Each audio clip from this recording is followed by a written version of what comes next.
It's been around a year since Kuro Games announced their collaboration with Cyberpunk Edgerunners, but within that full year, the collaboration was basically a ghost, and I do mean that literally. The devs didn't talk about it at all. It gets to a point where some of us even doubted if the collab was going to happen. Some assumed they had trouble with licensing, and it might be cancelled, but as we all know by now, they were wrong. They were in fact cooking, and right now it feels like we are having a feast. We got a preview from them, and I think we were so hungry for even a crumb of information about the upcoming collab that we would have been fine with some clip compilations, but what we got was a top-tier homage to Cyberpunk, tearing up the trending charts on multiple social media platforms and even pushing the game to the top of the PlayStation sales rankings in Japan. I'm not gonna lie, myself included, we were just expecting a few skins and a basic questline. Instead, we might be getting the best collaboration event in the entire lifespan of the gacha genre. A generational collaboration, one might say. But let's not get ahead of ourselves. Smash the like button and subscribe to the channel. Hit the notification bell icon to watch more of my videos. And without wasting more of your time, let's get into how Kuro Games managed to make these two worlds speak the exact same language.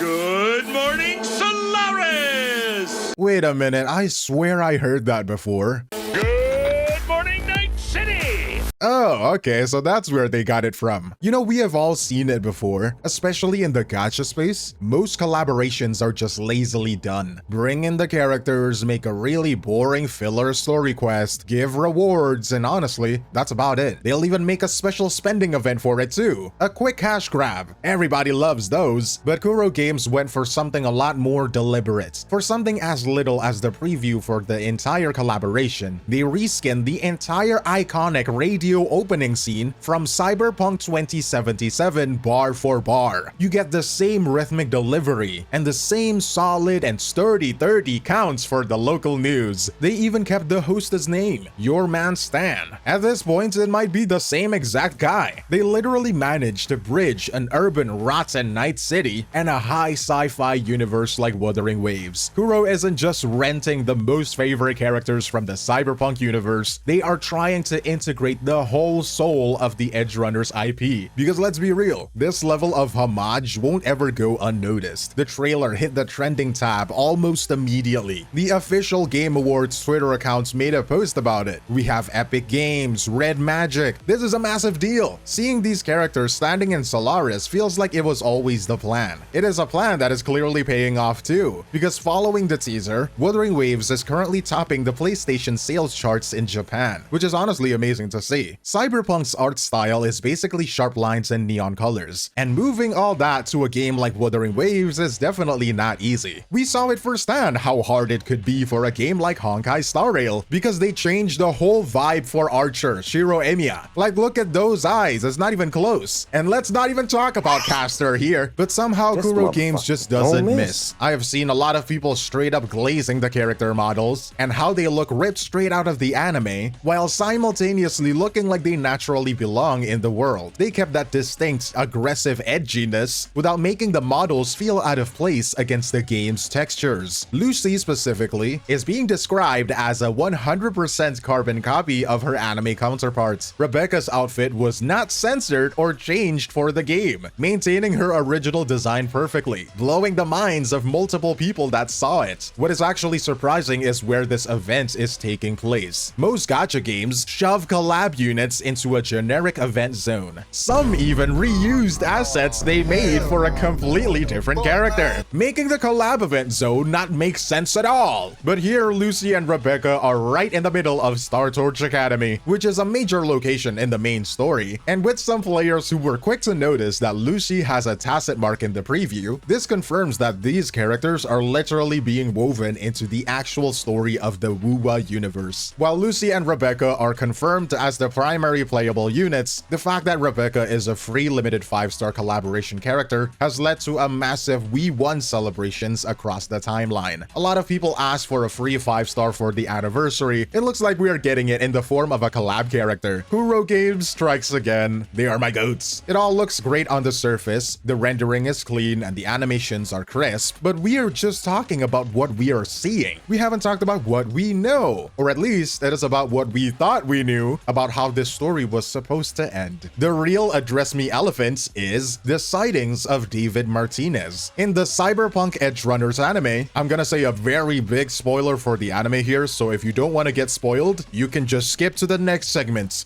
Oh, you're still here? Okay. So David is very much dead. Like dead. Blown to pieces. Blended to a pulp type of dead. So imagine seeing him pop up in a crossover like this. You know what? Imagine being a Cyberpunk Edgerunners fan, and you see David, who you know was long gone, show up in a random gacha game collaboration. Personally, I would freak out. The thing is, David is fully modeled in the engine, but people believe that he is in the story, but not playable. Some even already suggested he would make a great Echo instead. And now imagine a Sandevistan 4-cost Echo, the best in slot for 𝗖cie𝗽𝘆𝗶𝗵𝗵𝗁 build. I might be onto something, you know, I might be cooking. I feel like I have full trust that this collab is going to work out so well, because the collaboration involves the original writers, original VAs, and the CDPR staff, including producers, directors, and managers. This lore expansion is massive, with mentions of Arasaka involvement, the appearance of Adam Smasher, my favorite Cyberpunk character by the way, and even a recreation of Night City itself within the world of Solaris. The writer of Cyberpunk Edgerunners recently teased on Twitter that they have been working on this for a while, adding a cryptic, a bit of sadness maybe? And that single line has sent fans into a spiral, because if it's anything like the anime, we're about to lose our minds, dude. The one that ties it all together though is the moon. It was the emotional finish line for the anime, and it happens to be one of the biggest mysteries in Wuthering Waves' lore. Using it as the background for David's return turns a cameo into a shared reason that actually carries weight. It really feels like the Wuthering Waves team actually understands the source material, and something like that is just so rare in the space. But with all of the good being said, it looks like we're gonna have trouble saving our resources. Having a back-to-back series of high-value character releases, it really feels like our wallets are getting dried up. We got Hiyuki, who is the headline anniversary unit, a very good long-awaited Glacio main DPS. We got Dinia, who has insane animations and story connections, with a really good voice acting too. But now we also have 𝗖cie and Rebecca coming next patch. And we also have Lucilla, who is rumored to be Hiyuki's best in slot. From now on, we really have a short window of time to save. I mean, it's just brutal. They give you the anniversary high and then immediately ambush you with the most anticipated collab in the game's history. But you need to understand that this ambush only works because of their marketing strategy, or lack thereof. It is almost impressive when you realize they didn't say a single word about this for a full year. Now the narrative has flipped from Kill Kuro Games to They Are Cooking in the span of 2 weeks. They like to do this a lot recently. They waited until the community was starving for new information to drop a trailer that made the 1-year wait feel justified. That wait paid off so well that it even brought in a new wave of players who are discovering the anime for the first time through this collab. But this isn't just about emptying your wallets for a few neon-haired resonators. It is about the bigger move Kuro is making to change how the rest of the industry looks at them. In a space filled with money-extracting slop games, this collab feels like Kuro Games' step away from mediocrity. They are playing with the big dogs now. When you sign a deal with the people who build The Witcher, you're telling the industry as a whole that you're actually a serious AAA competitor. I mean, that's just a great way of proving you have outgrown the mobile game label and deserve a seat at the table with the prestige developers. It looks like winning the Game Awards isn't a fluke after all. Screw you haters on Twitter, your hate means nothing. In fact, the consensus on Twitter is that this is a collab in safe hands, with many pointing to Kuro Games' history with Punishing Grey Raven as proof that they can be trusted to deliver a faithful crossover. It sets a new precedent for the whole genre. This crossover is just different. The level of quality and the narrative effort involved here suggests they are prioritizing deep immersive integration over quick shallow cash grabs. It is a high bar to set for the future. Once you show the audience you can weave a foreign IP into your world this good, being mid stops being an option for anyone else in the market. To be honest, I fear for every other game in this space, but as a Wuthering Waves player, we are eating good. So what is the conclusion? After a year of complete radio silence that had us all wondering if the devs had gone silent, Cyber Psycho, Kuro Games staged a complete takeover of the genre. They have proven that a collaboration can be a bridge between two worlds that actually have something to say to each other. By bringing in the original writers and treating the Edgerunners lore with this much reverence, they have set a terrifyingly high bar for every other gacha developer on the market. This level of homage is what we should be expecting for collaborations going forward. I'm not going to pretend that my savings is ready for this. It is honestly not. Between Hiyuki, Dinya, and now Lucy and Rebecca and Lucilla, Kuro is basically drying up my bank accounts. But honestly, when the quality is this high, it is hard to stay mad. We are moving away from the gacha slop allegations and into something that feels much more AAA experience. Whether we are getting David as an Echo, or we are just about to have our hearts broken by the Cyberpunk writers, one thing is certain: Solaris will never be the same. Are you going all in for Lucy, or are you still recovering from the anniversary banners? And more importantly, do you think David Martinez is actually going to make a physical appearance, or are we just chasing ghosts on the moon? Let me know what you think in the comments below. I'll read as many as I can. If you enjoyed this video, don't leave a like and share the video. Thanks for watching, and I'll see you in the next one. Cheers.